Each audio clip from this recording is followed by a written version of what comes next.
Ngayon, magluluto tayo ng veggies para ate mo, Eme!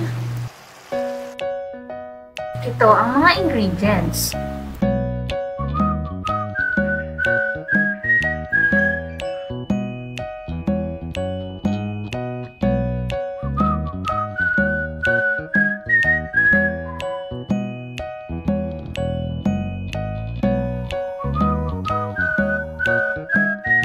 Sa mainit na kawali, maglagay ng mantika.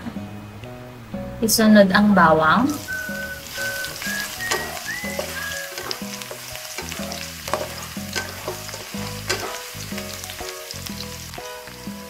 At sibuyas.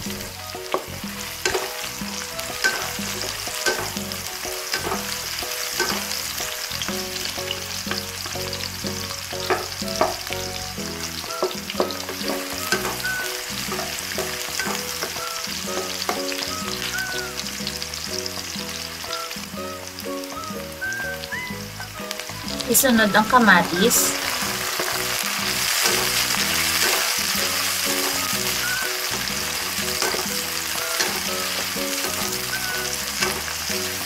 Kapag nagisa na ang bawang, sibuyas at kamatis, ilagay na ang carrots. Halu-haluin lang ito.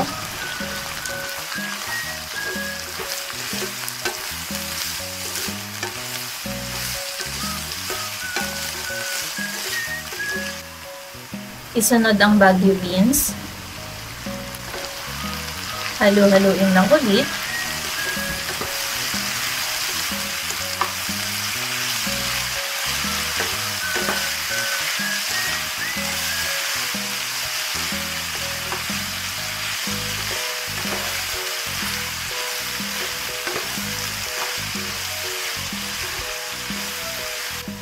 Sunod is ang isang lata ng full corn. Huwag tatanggalin yung sabaw dahil isa to sa magpapalasa sa ating veggies.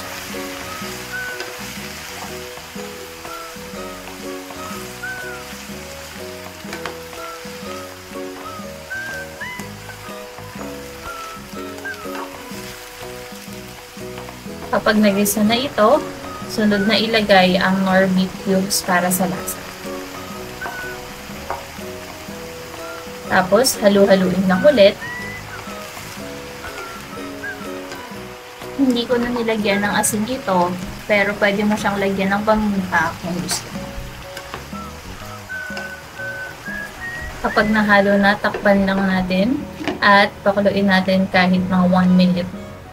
After 1 minute, ready na ang ating veggies ala ating mo, Eme!